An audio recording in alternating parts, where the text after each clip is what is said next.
네, 오늘은 마태복음 6장 5절에서 18절 말씀을 중심으로 천국 백성의 기도라는 제목으로 함께 하나님의 말씀을 우리가 나누도록 하겠습니다.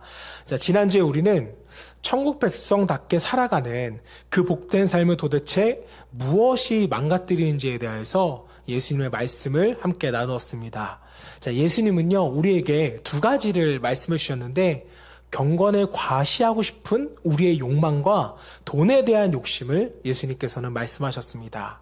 자, 그리고 그 중에 경건을 과시하고 싶은 욕구, 욕망 세 가지를 구체적으로 말씀하셨는데, 첫 번째는 우리가 지난주에 나눴던 구제이고, 나머지 두 가지는 기도와 금식이라는 것입니다. 자, 그래서 오늘 우리는요, 경건을 과시하지 않는 천국 백성다운 기도는 무엇인지에 대해서 함께 나누기를 원하는데요. 자, 계속해서 말씀을 드리지만 우리가 나누는 산상수훈은요, 신앙의 본질에 대해서 우리에게 말씀하고 계시는데, 신앙의 본질은 무엇입니까? 겉모습이 아니라 우리의 마음이고 행위가 아닌 동기라고 우리가 말씀을 나누었습니다. 자, 다시 말하면요, 겉으로 드러나는 우리의 신앙의 모습이 아무리 뜨겁고 아무리 헌신적이어 보일지라도 그 마음속의 동기가 올바르지 않다면 사실 그 신앙은 하나님과 상관이 있다 없다? 아무런 상관이 없다라는 것입니다. 자, 그래서 예수님께서 이 원리를 아주 간단하고 분명하게 우리에게 말씀해 주셨습니다. 마태복음 6장 1절 말씀, 사람에게 보이려고 그들 앞에서 너희 의를 행하지 않도록 주의하라. 그리하지 아니하면 하늘에 계신 너희 아버지께 상을 받지 못하느니라. 자, 예수님은 이 말씀을 하시면서 우리 신앙생활에서 정말 중요하고 또 중요하게 생각되는 세 가지의 예를 우리에게 말씀해 주셨습니다. 첫 번째는 구제였고, 이제 두 번째는 오늘 나누는 기도고, 세 번째는 금식입니다. 자, 지난주에 나누었던 여러분 구제에 대해서 한번 생각을 해보세요. 얼마나 중요합니까? 만약 우리 그리스도인들이 하나님께 헌신하지 않고 또 주변에 있는 가난하고 어려운 사람을 전혀 돌보지 않는다면 여러분, 그 사람은 우리가 과연 그리스도인이라고 부를 수가 있을까요? 구제를 한다는 것은 신앙의 본질에 대해서 어느 정도 이해하고 있다라는 겁니다. 자, 하지만 그렇다고 해서 모든 구제가 다 옳으냐? 또 그것은 아니라는 거예요. 그 목적이 하나님을 기쁘시게 하려는 것이 아니라 정말 사람에게 보이게 하기 위해서, 다시 말해 자신을 드러내기 위하여서 구제하는 것이라면 그 행위는요, 하나님 앞에서 아무런 의미가 없는 겁니다. 자, 성경에는 이것을 외식하는 것이라고 표현을 했는데 그 뜻은 마치 하나님 앞에서 배우가 연기를 하는 것과 같다, 이렇게 말씀을 드렸잖아요. 모든 것을 꿰뚫어 보시는 하나님 앞에서 구제하고 싶은 마음은 하나도 없지만 우리가 연기로서 구제를 한다면 이것 또한 얼마나 큰 죄입니까? 그래서 예수님은 우리에게 말씀하십니다. 너희가 구제를 하면서도 죄를 지을 수 있다. 이어서 예수님은 구제 다음으로 예시를 드는데 그것은 다름 아닌 기도와 금식입니다. 자, 두 개의 예이지만 금식을 기도에 포함시켜서 말씀하시는 것을 우리가 볼 수 있습니다. 자, 그리스도인들 중에는요, 기도의 중요성을 모르는 사람은 아무도 없어요. 우리는 흔히 기도를 뭐의 비유를 많이 하죠? 호흡의 비유를 많이 합니다. 사람이 호흡을 안 하면 살아요? 죽어요? 죽잖아요. 그만큼 기도는 멈춰서는 안 되는 우리 영적인 사람에게는 필수적이라는 것입니다. 자, 그만큼 우리의 신앙의 필수적인 요소인데, 자, 그래서 좀 더 극단적으로 말한다면 기도하지 않는 그리스도인은 이미 그리스도인이 되기를 포기한 것과 같다, 이렇게 표현하시는 분들이 있는데 엄밀히 말하면 과한 표현이 아니라는 거예요. 그런데 기도는 정말 중요한데, 자, 우리가 하는 모든 기도가 다 옳으냐? 또 그것도 아니라는 거죠. 구제와 마찬가지로 기도도 그 마음의 동기와 자세가 너무나도 중요하다고 예수님은 말씀합니다. 자, 그래서 먼저 예수님이 우리에게 말씀하신 피해야 할 기도의 태도 두 가지를 말씀하시는데, 자, 첫 번째는 외식적인 기도입니다. 우리가 피해야 할 기도는 외식적인 기도이다. 자, 먼저 예수님의 말씀을 한번 들어보세요. 5절 말씀. 또 너희는 기도할 때 외식하는 자와 같이 하지 말라. 그들은 사람에게 보이려고 회당과 큰 거리 여기에 서서 기도하기를 좋아하느니라. 내가 진실로 너에게 이르노니 그들은 자기 상을 이미 받았느니라. 자, 여러분, 유대인들은요, 우리가 생각하는 것보다 훨씬 기도를 중요하게 여겼습니다. 자, 그래서 그들은 아침에 눈을 뜨자마자 쉐마라는 기도를 드렸습니다. 쉐마 많이 들어보셨죠? 들으라 이스라엘아, 이 기도인데요. 신명기 6장 4절 5절 말씀에 근거한 기도였습니다. 이스라엘아 들으라, 우리 하나님 여호와는 오직 유일한 여호와시니 너는 마음을 다하고 뜻을 다하고 힘을 다하여 내 하나님 여호와를 뭐하라? 사랑하라. 그리고 그들은 이렇게 기도했습니다. 하나님, 오늘도 이렇게 살게 도와주시옵소서. 매일 아침에 일어나서 이러한 기도를 했다라는 거예요. 그리고 잠자리에 들기 전에도 반복을 했습니다. 그렇다고 뭐 오전 중에는 기도를 안 했냐? 아니에요. 낮에도 정해진 시간에서 기도했는데 하루에 3타임씩 3시간 이렇게 기도를 했습니다. 오전 9시, 12시, 그리고 오후 3시에 기도를 했다는 것이죠. 심지어 오늘날로 말하면 물건을 살 때도 그들은 기도를 했습니다. 그만큼 늘 기도하는 삶에 익숙해져 있었다라는 거예요. 자, 여러분, 이 모습만 본다면 얼마나 신앙적인 그리스도인들의 모습이에요. 정말 바람직한 모습 같지 않습니까? 자, 그런데 놀랍게도 예수님은 이렇게 열심히 기도하는 바리새인들을 뭐 하셨어요? 책망하셨어요. 혼내셨습니다. 왜 그러셨을까요? 그렇게 열심히 기도했는데 무엇이 문제였을까요? 혹시 기도할 때 서서 팔을 들고 기도하는 그들의 자세가 문제였을까요? 아니에요. 기도할 때 자세는 중요하지가 않습니다. 무릎을 꿇고 기도하든 뭐 의자에 앉아서 기도하든 서서 기도하든 상관없어요.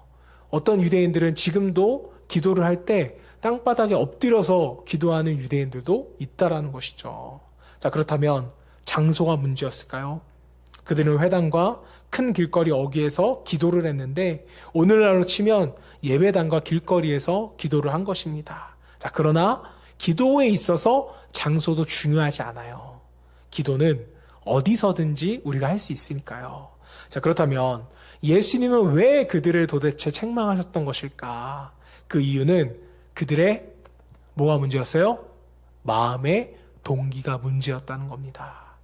예수님의 말씀을 다시 들어보세요. 5절. 또 너희는 기도할 때 외식하는 자와 같이 하지 말라. 그들은 사람에게 보이려고 회당과 큰 거리 어귀에서 서서 기도하기를 좋아하느니라. 자, 그들은 왜 그렇게 열심히 기도했나요? 그들의 동기가 뭐였어요? 예수님께서는 말씀하셨어요. 그들은 하나님께 기도한 것이 아니라 누구에게 보이려고? 사람에게 보이려고 기도를 했다는 것입니다. 그들은 사람에게 보이려고. 바로 이 짧은 한 구절이 그들의 모든 기도와 헌신을 무의미하게 만들어버린 거예요. 그리고 이 짧은 한 구절이 우리의 기도도 무효로 만들 수 있다는 것을 저와 여러분 모두가 기억해야 합니다. 새벽 기도든 철학 기도든 금식 기도든 40일 작정 기도든 다 무효로 만들 수가 있어요. 저는 오늘 말씀을 묵상하면서 솔직히 제 과거의 모습이 생각이 났습니다. 제가 20대 때 전임 전도사 시절에 새벽 기도가 끝나면 이제 빨리 집에 가고 싶었지만 전도사니까 빨리 갈 수 있어요? 없어요? 빨리 갈 수 없습니다. 그래도 성도님들 거의 다 갈 때 이제 같이 일어섰는데 정말 피곤하지만 꼭 참고 기도를 했어요. 그런데 꼭 늦게 가시는 권사님들 계세요, 안 계세요? 새벽 기도부터 한 2시간씩 기도하시는 분들 계세요. 그러니까 그분들이 너무 늦게 가니까 제 마음에 뭐가 생기는 줄 아세요? 미움까지 생기더라고요. 그런데 오늘 말씀을 묵상하면서 그때 내가 정말 죄를 지었구나. 하나님께 기도한 것이 아니라 그때는 정말 내가 사람들에게 보이려고 억지로 기도했구나. 이런 생각이 들었습니다. 자, 사실 이런 죄를 짓는데 앞장서는 사람이 누구였어요? 목회자일 수도 있고 장로일 수도 있고 권사일 수도 있어요. 사람들이 보고 있기 때문에 예배 나오고 보고 있기 때문에 기도하고 신앙생활을 오래 한 사람일수록 오히려 사람들의 시선을 너무 의식해요. 뭐 때문에요? 그놈의 체면 때문에. 하지만 예수님은 분명히 말씀하십니다. 체면보다, 행함보다 마음의 동기가 더 중요하다. 아무리 남을 열심히 돕고 열심히 기도해도 그 이유가 나를 드러내기 위함이라면 그것은 하나님과 아무런 상관이 없는 것입니다. 사람들에게는 인정받겠죠. 사람들에게 상 받을 수 있어요. 칭찬받을 수 있어요. 하지만 우리 주님에게는 아무런 상도, 아무런 칭찬도 받지 못하는 겁니다. 자, 사랑하는 여러분, 우리가 예배당에서 기도할 때든 혹 밖에서 기도할 때든 기도하던 시간에 사람의 시선이 아니라 하나님의 얼굴을 구하며 기도할 수 있기를 간절히 바랍니다. 정말 우리의 기도가 혹여나 연극이 되지 않도록, 외식적인 기도가 되지 않도록 저와 여러분 모두가 끊임없이 점검하고 기도할 때 하나님께 집중하는 본질적인 기도가 되리라 믿습니다. 자, 예수님께서 말씀하시는 우리가 하지 말아야 할 기도 두 번째는요, 무의식적인 기도라고 성경은 말합니다. 자, 예수님은 외식적인 기도뿐만 아니라 쓸데없이 반복하거나 무의식적으로 드리는 기도도 잘못된 기도라고 말씀을 하십니다. 자, 우리가 피해야 할 기도라고 우리에게 분명히 가르쳐 주셨어요. 7절 말씀. 또 기도할 때 이방인과 같이 중언부언하지 말라. 그들은 말을 많이 하여야 들으실 줄 생각하느니라. 자, 외식적인 기도가 바리새인들의 잘못이라면 무의식적으로 중언부언하는 기도는 누구의 기도예요? 이방인들이 저지르는 잘못된 기도의 방식이었다는 거죠. 자, 여기서 중언부언이라는 단어는 헬라어로 바탈로게어인데 이 단어의 어원이 확실하지 않아서 많은 성경학자들이 이 단어에 대해서 연구를 했습니다. 자, 그리고 그 중에 가장 유력한 해석이 뭐냐면 이 단어가 의성어에서 나왔다는 거예요. 저도 이번에 성경을 연구하면서 처음으로 알게 됐는데, 자, 의성어에는 사실 의미가 없습니다. 헬라인들은 야만인들을 바바로스라고 불렀는데 왜 그렇게 불렀을까요? 헬라 사람들에게 야만인들의 말이 동물이 내는 소리처럼 들렸기 때문입니다. 여러분, 기도하는데 멍멍멍 이렇게 기도하면 의미가 있어요? 없잖아요. 즉 아무 뜻도 없이 웅얼거리는 소리처럼 들렸다는 것입니다. 자, 바로 여기에서 중언부언이라는 단어가 나왔다고 해요. 참 저는 의미 있는 해석이라고 생각을 합니다. 자, 그렇다면 예수님께서 말씀하신 중언부언의 기도란 무엇일까요? 혹시 기도를 반복하는 것을 금지하셨던 것일까요? 아니에요. 기도는 반복할 수 있습니다. 자, 예수님도 겟세마네 동산에서 같은 기도를 3번씩이나 반복하셨어요. 우리도 얼마든지 기도를 반복할 수 있습니다. 1시간 동안 또 한 가지 기도 제목을 가지고 간절히 기도할 수도 있는 거잖아요. 자, 예수님께서 말씀하신 중언부언은 마음이 없는, 의미 없는 말을 반복하는 기도를 의미합니다. 전혀 마음이 당기지 않은 기도, 의성어, 성의가 없는 기도는 1시간의 기도에도 끝나고 나면 무엇을 위해 기도했는지 기억해야 하네요? 기억하지 않잖아요. 우리가 의성어가 의미가 없듯이. 좀 더 쉽게 말하면 영혼 없는 기도는 절대로 해서는 안 된다는 겁니다. 자, 예수님은 이렇게 기도하는 사람들의 생각을 6절 마지막에 말씀하셨습니다. 그들은 말을 많이 하여야 들으실 줄 생각하느니라. 얼마나 어리석은 생각입니까? 정말 하나님께서 우리가 기도하시는 시간과 또 길이를 보고 응답하시는 걸까요? 아니잖아요. 예수님은 그들을 본받지 말라고 우리에게 분명하게 말씀하셨습니다. 자, 이 말씀은 교회 안에도 이런 사람이 많을 수 있다는 뜻이에요. 특히 오랫동안 신앙생활을 한 사람들, 직분자 가운데도 이렇게 기도하는 사람이 있다라는 겁니다. 잘못 기도를 배운 거죠. 그렇다면 예수님은 왜 그들을 본받지 말라고 하셨을까요? 그 이유는 그들이 하나님을 제대로 믿지 않았기 때문입니다. 여러분, 우리가 믿는 하나님은 어떤 분이세요? 예수님은 이렇게 말씀하셨어요. 8절, 그러므로 그들을 본받지 말라. 구하기 전에 너에게 있어야 할 것을 하나님 너희 아버지께서 뭐한다? 아시느니라. 하나님은요, 우리가 기도하기 전에 우리가 뭐가 필요한지 알고 계세요. 하나님이 나의 필요를 모르시겠지, 이거 주세요, 나요라는 것도 사실은 기도가 아니라는 거예요. 하나님은 우리가 무엇을 말해야만 아시는 그런 무지한 분이 아니십니다.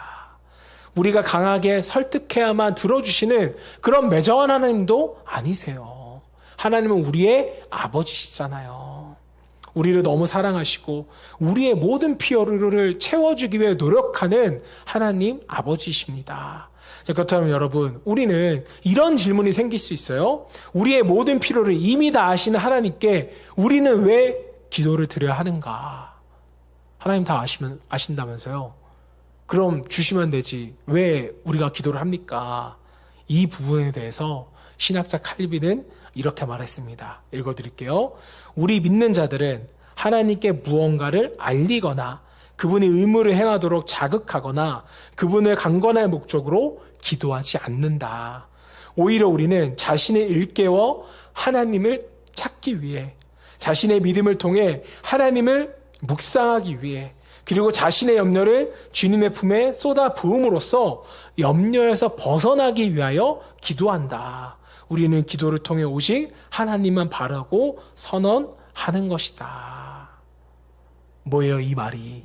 기도는 우리가 하나님에게 무언가를 얻어내기 위해서 기도하는 것이 아니라 하나님을 바라고 하나님과 관계 맺기 위해서 기도한다는 거예요. 그래서 종교개혁자 루터는 이 말을 더 간단하게 표현했습니다.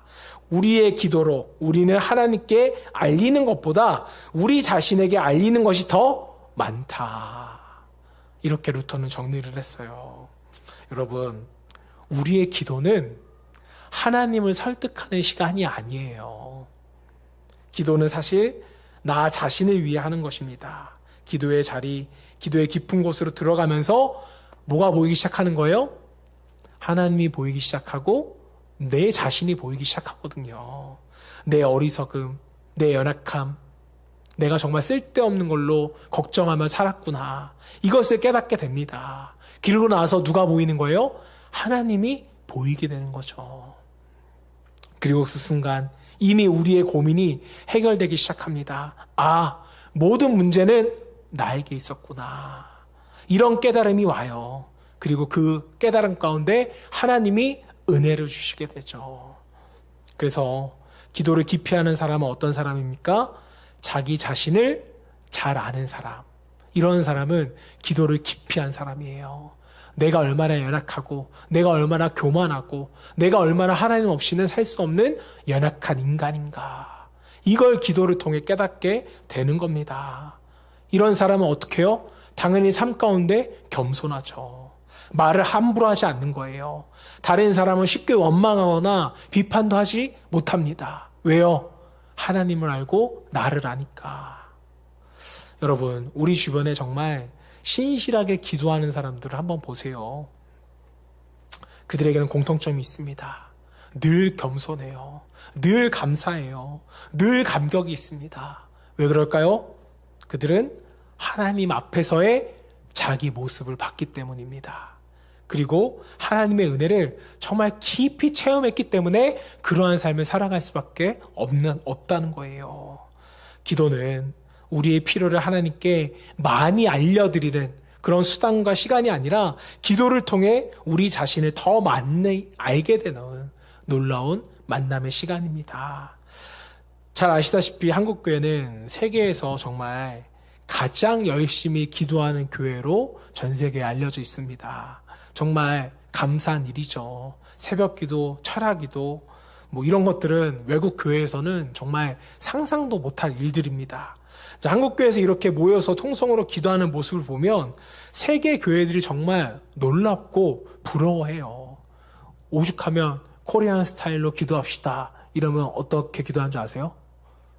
주여 주여 주여 삼창 외치고 정말 목 놓아 기도하는 게 코리안 스타일이에요.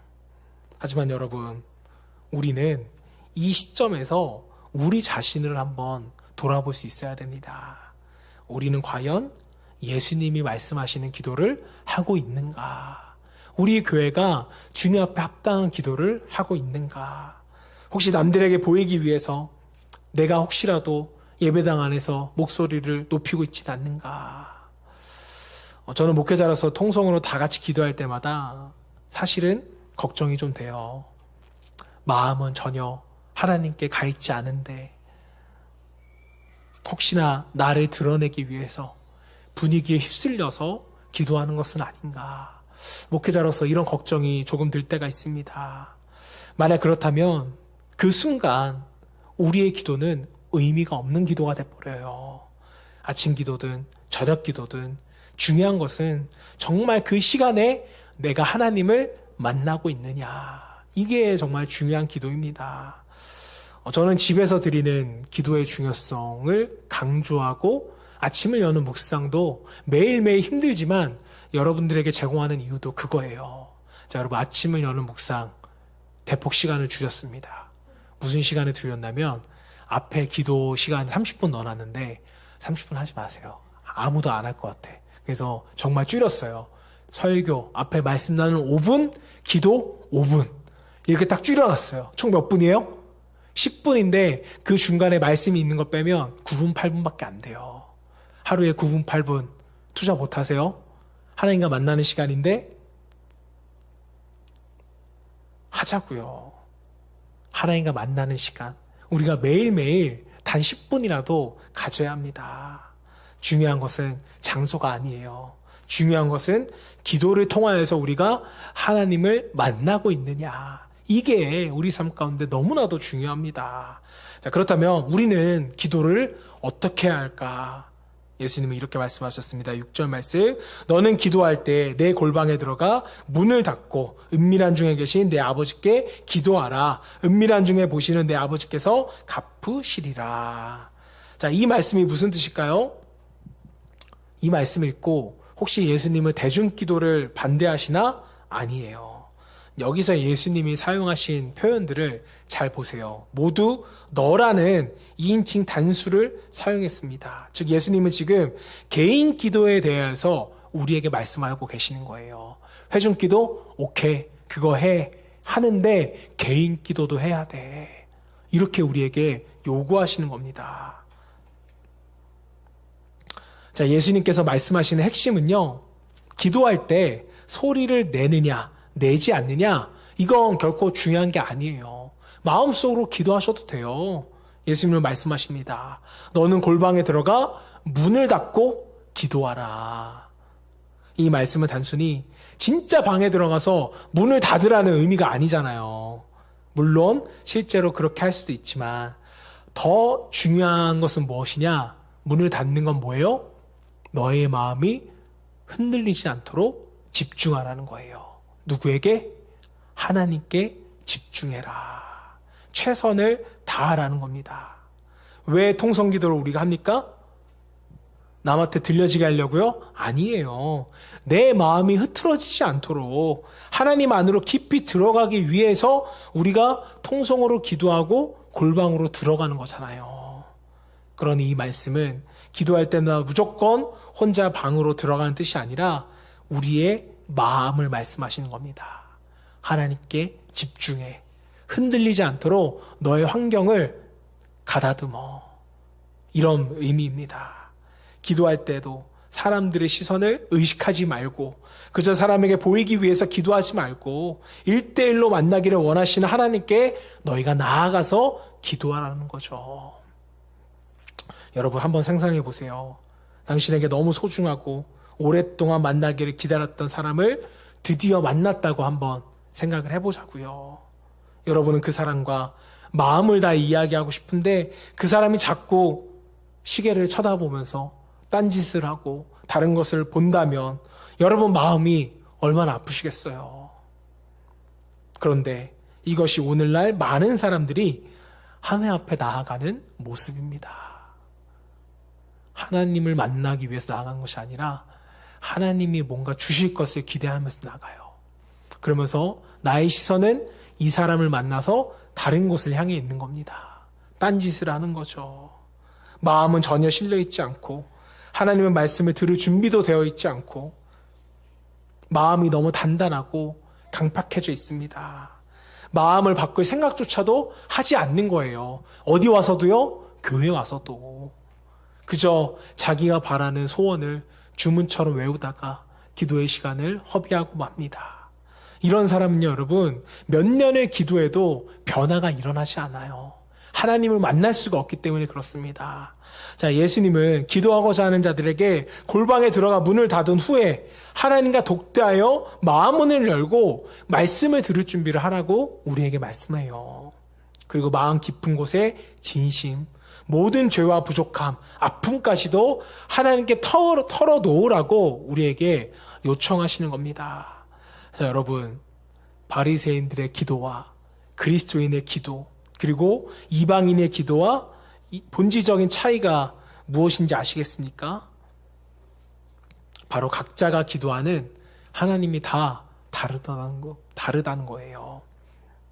다른 신들은 연극 같은 기도에도 속을지 모르겠습니다. 자, 그러나 우리 하나님은 다르시죠.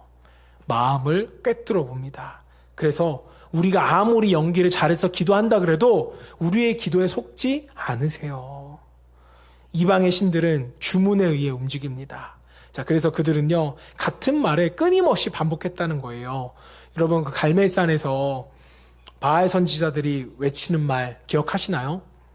열왕기상 18장 21절에 이렇게 나옵니다. 바알이여 우리에게 응답하소서. 이방 선지자들의 기도는요, 이거 하나였어요. 바알이여 우리에게 응답하소서. 하루 종일 이만 말 반복하는 거예요. 반복하는 건 뭐예요? 주문이잖아요. 그런데 아무 응답이 없으니까 나중에는 자기 몸에 피가 나도록 자해를 하는 겁니다. 하지만 여전히 응답은 없어요. 반면 엘리야는 어떻게 기도합니까? 그 모든 광란이 끝난 후에 엘리야는요, 조용히 홀로 남아서 무릎을 꿇고 하나님께 속삭이듯이 기도를 했습니다. 그때 어떻게 됐어요? 하늘에서 불이 내려와서 그 제단을 태우는 겁니다. 목소리의 크기 중요하지 않아요. 목소리 크게 하면 뭐만 나빠져요? 목만 나빠져요. 여러분, 우리는 하나님을 창조주 하나님, 우리의 주가 되시는 하나님, 또 심판자이신 하나님, 그리고 아버지 되시는 하나님으로 인정하고 그분께 기도할 수 있기를 바랍니다. 우리는 겸손한 예배와 사랑과 신뢰로 은밀한 곳에서 하나님을 만나는 훈련이 우리에게 반드시 필요합니다. 자, 예수님은 그런 자들에게 이렇게 말씀하세요. 은밀한 중에 보시는 내 아버지께서 뭐 하신다? 갚으시리라. 기도에 응답하시고 우리 삶에 갚으시고 우리 삶에 역사하신다는 거예요. 자, 신학학자 타커스에 따르면 예수님 시대의 골방 타이메이온이라는 헬라어 단어를 썼는데 이 단어는요, 단순히 방을 뜻하는 단어가 아니라 보물을 저장하는 방을 의미했다고 합니다. 뭐라고요? 오늘 성경에 나오는 골방의 의미가 보물을 저장하는 방을 의미했다. 자, 여러분, 우리가 사람의 시선을 의식하지 않고 그 골방에 들어가서 문을 닫고 집중하여 하나님과 독대하는 그 순간이 어떤 순간이에요? 보석 같은 순간이라는 거예요. 그곳에 이미 보물이 있는 줄로 믿으시기를 바랍니다. 우리는 하나님께 자꾸 보물을 달라고 기도해요. 근데 성경은 그 시간이 보물이래요. 그 기도하는 그 방이 보물방과 같다라는 겁니다. 하나님이 우리를 향해 그 얼굴을 정말 해같이 비춰주실 때 우리의 마음에 평강이 찾아옵니다. 아무리 깊은 상처라도 하나님 만지는 순간 우리는 치유되잖아요. 그곳에서 여러분 변화가 일어나게 되는 겁니다. 내가 달라지는 거예요. 좌절할 수밖에 없는 상황에서도 우리 마음 가운데 기도로 인하여 평안이 넘쳐나게 되는 겁니다. 그래서 몸이 병들어도 가족에게 짜증이 아니라 웃음이 나올 수 있는 이유가 바로 이거라는 거죠. 신앙의 본질은 진실입니다. 마음이 바뀌는 거예요. 직분이 무엇인지, 또 교회에 나온 연수가 몇 년인지, 얼마나 우리가 교회에 봉사했는지 이거 중요하지 않습니다. 정말 중요한 것은 내 마음이 변화되었는가. 이게 신앙의 척도가 되어야 돼요. 우리가 잘 아는 독일의 신학자 본 회퍼 목사님은 그 당시 독일 교회가 연약해지고 능력을 잃어버린 이유를 한 단어로 설명을 했습니다. 그 단어가 뭐였냐면 값싼 은혜라는 거예요. 저는 싸구려 은혜라고 말씀을 드리고 싶습니다. 이게 무슨 뜻일까요? 회개가 없는 죄사함을 말하는 거예요. 사람들이 죄사함을 받았다고 기뻐합니다. 자, 그런데 막상 그 죄를 아파하진 않는 거예요. 날마다 예배를 드리지만 진심으로 내 마음을 하나님께 고백하지 않는 회개 없는 예배를 드림으로 말미암아 독일 교회가 연약해졌다라는 것입니다. 죄도 고백하지 않고 더 이상의 헌신도 없어요. 주님을 따르기를 원하고 축복받기는 원하지만 주님을 위해 희생하려고 하지는 않습니다. 교회에서 몇 시간 봉사하고 짜증내고 힘들어해요. 왜 다른 사람은 안 해내고 불평합니다. 이게 뭐라고요? 값싼 은혜, 싸구려 은혜라는 겁니다. 여러분, 하나님의 아들 예수 그리스도의 피가 그렇게 싸구려일까요? 아니에요. 우리의 마음 하나 바꾸지 못할 정도로 조금 봉사하고 나를 드러내기 위해 안달난 만큼 그 예수 그리스도의 피가 값어치가 없냐고요. 정말 그렇게 생각한다면 우리는 싸구려 은혜를 받은 것입니다. 우리가 받은 은혜는 분명 값없이 받은 은혜이지만 값을 주고 살 수 없는 은혜라는 것을 저 여러분 모두가 기억할 수 있기를 바랍니다. 드러나는 의를 위하여 노력하는 그런 애쓰는 신앙이 아니라 보이지 않아도 하나님이 가장 중요하게 생각하시는 우리의 마음을 바꿀 수 있는 저와 여러분 되시기를 주님의 이름으로 축원합니다.